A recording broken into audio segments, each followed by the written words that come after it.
Hi, I'm Fawn, and today I'm here with Wilson Zhu, who is someone who has become a close friend of mine over the years because of what happened years ago when I was moderating a panel at a Network of Executive Women event. And I'm going to bring Wilson up so that we can see him. And hi, Wilson. Hi. Wilson is currently the Chief Operating Officer of Li & Fung, and he's going to tell you about that some. But I met him when I was moderating a panel, and he was the Executive Vice President of Michaels. And he is from China and told me that he had read my book and he thought that would have been a good message for China. And he said, well, what do you think about China? And boy, is that a tough question when you're in the United States, because we have all these preconceived notions about China. And I said, well, you did a good job on the Olympics. And he goes, no, what do you really think? And I said, well, I think the Chinese are a bunch of guys in black suits that are buying all our treasury bonds and are going to take over our country. And he said, well, you need to visit China, which led to this great friendship and led to the trip of a lifetime where I got to speak all over the country and go into factories and into businesses and meet these Chinese business people who came out of such adversity and built so much. And I learned that the impression that we had of the people in China was completely different, and it was wrong. And I was thinking about Wilson and what I had learned, because there's a lot of demonizing going on right now. And while I was on the internet, I saw something he had written as a message to his suppliers and his corporate partners. And it was so inspiring. And I thought, I've got to share him with everybody. So I want to introduce Wilson Zhu, who's Chief Operating Officer at Li & Fung. And Wilson, I want you to start by telling people how you became the man that you are, because you came out of nothing and you are such a force. Thank you. Well, that's a very good question for a man who is 68 years old. But if you want to ask me how I became who I am, then first of all, I want to say thank you, American people. Because I came to this country sponsored by American gentlemen that I met in the street in China, and for 15 minutes, whose name is Dr. Shoemaker, right? And years later, who sponsored me and become, foreign students studying in the United States. And that's how I started my American journey. And just for that individual who knew nothing about me, talked to me in the street for 15 minutes, left me a business card, and we become lifetime friends. And we, ever since then, we spend all the Christmas together. And Dr. Shoemaker and his wife passed away, but we still keep in contact with his family.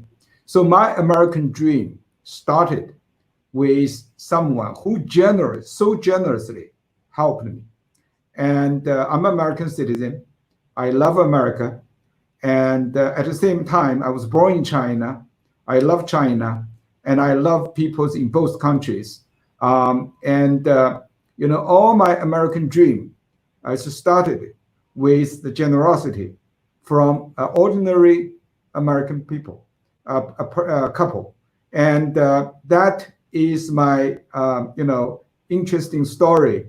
And everything else is based on that bridge this gentleman built for me. And tell a little about your background when you were in China, what you came up out of. Yeah. Well, you talk about, I basically spent half of my life in China, half of my life in America, right?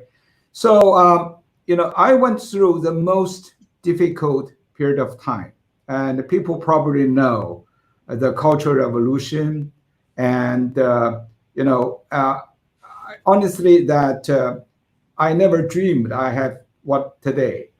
I have today. But what is very interesting is the Cultural Revolution, which was a disaster in Chinese history, and it destroyed a lot of people's future, and people lost their opportunity to be educated.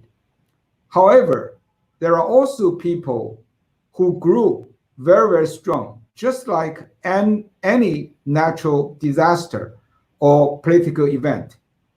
Itself, it was a disaster, but it makes some people survive much stronger. And I was fortunate is one of them, not only survived and then thrived. And one thing it's interesting I want to point out is during Cultural Revolution that a lot of young people, we call it urban youth, were sent to the countryside to be re-educated by the peasants and by the farmers. And if you look at the current Chinese leaders, current generation of Chinese leaders, Xi Jinping, is one of them. And then you look at other leaders, quite a few also went through the same time of time. And what I want to point out that is that gives me a unique perspective to understand this generation of Chinese leaders, that why and how they are different from previous leaders. And I think, I don't want to make too many comments on individuals, but I would ask a question. If we want to understand a nation, do we have to understand the leader of that country? If the answer is yes, then how many people in the United States understand the leaders in China? And how many of them understand the Chinese people? How many of them understand and what's going on in the country, right? So that's the very basic question that we would ask. Same things here. I think that the Chinese people and China side need to understand America much more. However, generally speaking, everybody will agree with me that the Chinese side understand American better than the American understand the Chinese. That almost everybody agree with me. Yeah, I remember when I was there and thinking how I didn't have a single negative encounter with a single Chinese person, whether it was in a business situation or whether we were walking with the masses at the Great Wall. I never felt so welcome. And I thought how unlikely it would be that anybody from China could say the same thing being here in the United States. And I always felt that that was sad. Wilson, you once worked as a tugboat captain, weren't you? And yes. You worked on a tugboat. And then what was your other job there? Well, other jobs, I was an English teacher before. And I also worked in the factory. But the tugboat captain first started as a waterman and then become the youngest captain on Yangtze River. It's the equivalent of Mississippi River, right? Very, very interesting experience in my life. Did you learn a lot about leadership doing that? Absolutely. I'm still call myself a captain, right? Because like people said, once a captain, always a captain. And, at that time when I became a captain, I was 22 years old, the youngest captain on Yangtze River. It's a tugboat, so you drag, 10 to 15 boats behind you. And it's unbelievable experience. I learned decision-making, team building, divide and conquer, and working together, and role clarification, as well as consensus building.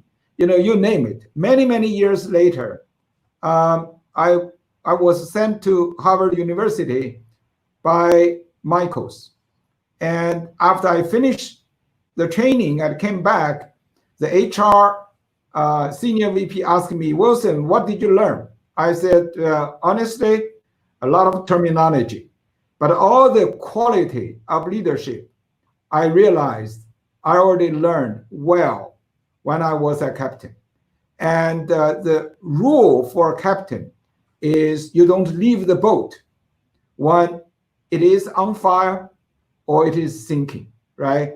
So I'm still following those rules in my current job. Actually, in 30 years, I always believe that is my leadership principle. Wow, that's also your best-selling book when you get ready to write that one. That's powerful. So as the ship started to sink with the virus and the pandemic, how did you put those principles in action? And tell me a little about the essay that you wrote, or the letter to your people, Unprecedented, why and what that meant. Well, you asked a very interesting question. First of all, the word unprecedented, I studied English, many years before I came to the United States. And then, I studied and worked and lived in the United States for more than 30 years. When the word started to appear on newspaper, I can hardly pronounce the word. I can hardly spell the word. Well, it's natural because unprecedented, right? Because unless you have something unprecedented, you don't use that word. Right. So coronavirus is absolutely a powerful and unprecedented disruption of the industry, of the society, not of the entire world, right? And I don't know how you get a copy of my letter, but when that happens, it's very interesting that retailers naturally in the United States start to cancel orders and start to delay payment and start to basically stop paying the suppliers. On the other side, the suppliers are in big trouble because production stops and factories locked down and payment didn't receive, and goods already shipped, no payment, and goods not shipped get canceled. So the tension between the supplier and the retailer were very obvious, right? I wrote the letter basically saying, look, let's try to understand each other. That letter was very well received. And basically, at different seminars, I delivered a message, same thing. No finger pointing when we're in the crisis. I told my people, I said, hey, Mr. Suppliers, think about it. What the retailers do is ultimately helping you guys. Because the Chinese basically saying, when the skin is gone, the hair does not have a place to grow, right? So the business side, the buying side, the retailers, the stores, these are the fundamentals of our industry. I think it's very natural for the retailers, for business leaders in the United States, make decisions to preserve cash, to protect their own people's jobs. In the United States, retailing is the largest private sector employer. They employ over 17 million people. Please understand, put your feet in their shoes. They have to protect their people first, their store first, make sure their business will survive, and then we'll have a future. I think that message resonates very well with many suppliers. And Li and Feng did such a great job as the middleman and basically provide value, promote the mutual understanding of each other, right? So it's interesting when we don't have a crisis, and the middleman seems to be not that important.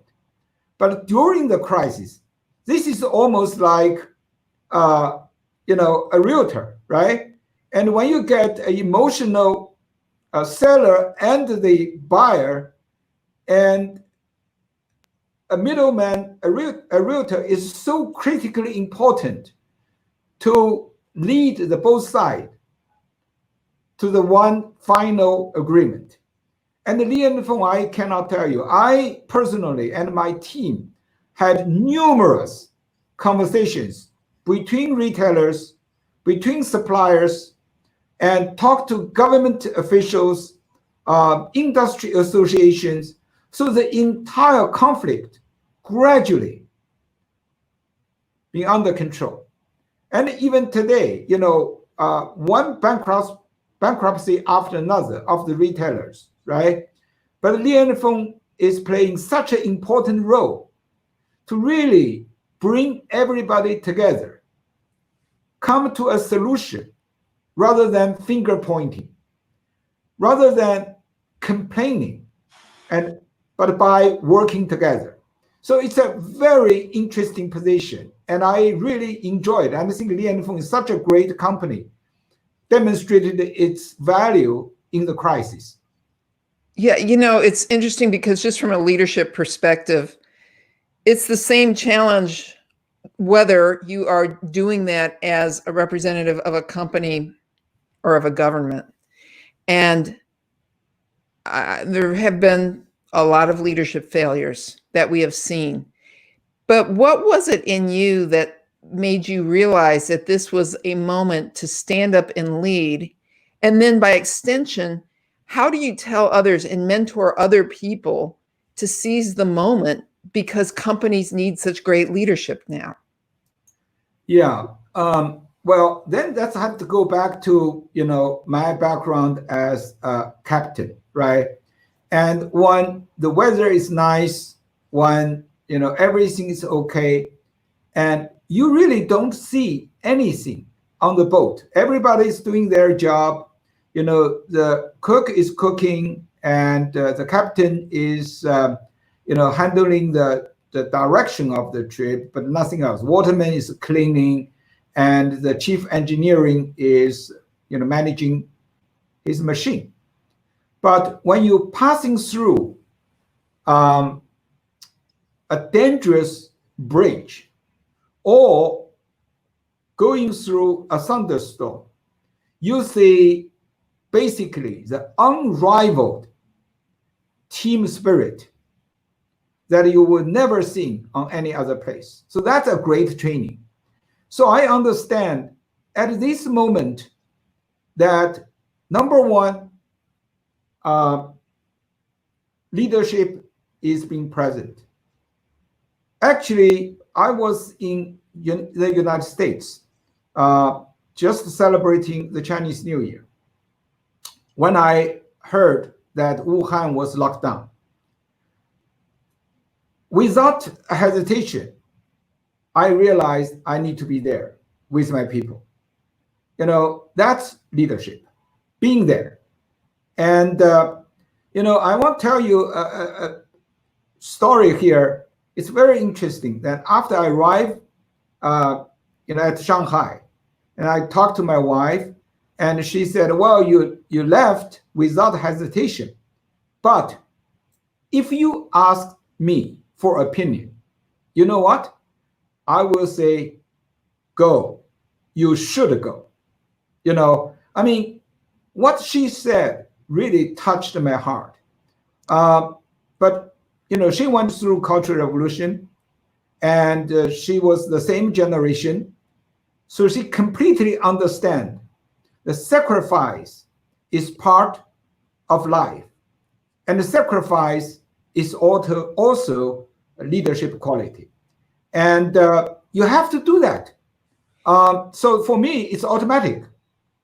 When you said you had to be with your people, I didn't mention that the company is based in Hong Kong and that you're currently in Shenzhen, China. Did you mean you wanted to be with the Chinese people, or did you want to be with the people who work for your company? I meant I want to be with people for the company, but I happen to be based in China, and also China is the largest production country, of the company for many retailers, right? And so the company is headquartered in Hong Kong. I'm currently based in Shenzhen, which is just a border in between. And right now, I cannot go to Hong Kong because the requirement for 14 days quarantine. However, that I realize I must be with my people. So I actually responsible for Li & Feng's sourcing and production platform around the world. We have offices in 11 major countries, and we have our troops in 54 different countries and regions. So this is a big job. And since I'm based in China, I decided to come back to China and to be with my team. Got it. So, and then the last thing I want to ask you is about something we were talking before, and you said why you've retired twice, you keep going back, and why this is your passion, because it's more than business. So if you could share that. Yeah. I think there was I think in probably 19th century, there's a French economist who once said that when soldiers don't cross borders, when goods does not cross borders, soldiers will.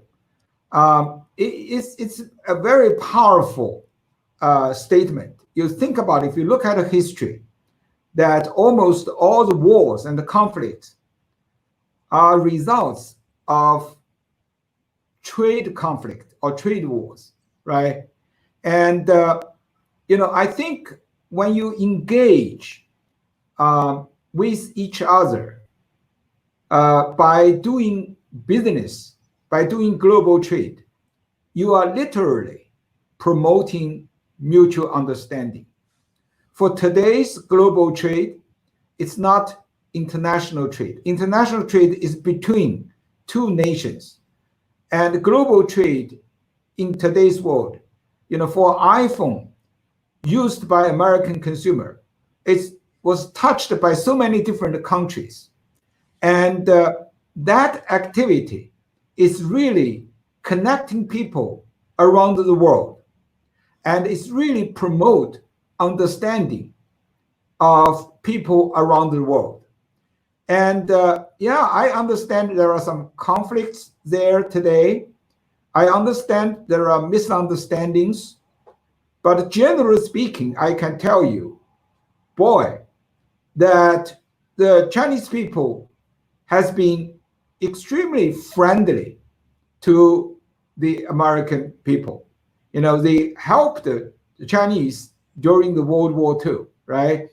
And there's been a long history of friendship.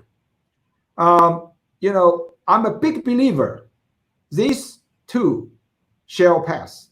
I'm a very optimistic person, and I don't believe that all these current conflicts will be the long and the lasting historical trend. But everyone, like you and me, we all have to do something. We should respect each other's opinion. And what I learned since I studied in the United States and worked in the United States, the one guiding principle is agree to disagree. Once you agree to disagree, you actually already put a lot of conflicts under control. Then you start to put your feet in other people's shoes. Be empathetic. This is so true, not only for conflict between nations, in family, individual, business. You always have to try to understand each other. And that requires discipline, patience, and I'm pretty optimistic because when you're thinking about, there was a war not very long ago, 30 or 40 years ago between United States and Vietnam. Now Vietnam is the fastest growing trade partner of the United States. And in the before 70s, China and the US don't even talk. So the ping pong diplomacy actually helped US and China establish the normal relationship. And I believe the continued business activity will help to promote the relationship, the understanding, and ultimately a better and brighter future of the two nations and of the two people. So I will never lose hope and I will never stop trying. And for companies like Li and Fawn, we always work in between. And that's where we're adding more value. And for individuals like me, like you, we are interested in promoting mutual understanding. And everything will begin when everything positive will begin when mutual understanding is achieved. Wilson, I can listen to you forever. My background is as a journalist and in newspapers, so I like long stories. So for those who've gotten the benefit of the wisdom that you've shared today, we are all very lucky and very grateful. Wilson, thank you so much. And until next time, I'm Fawn Germer. Thank you. It's my great pleasure.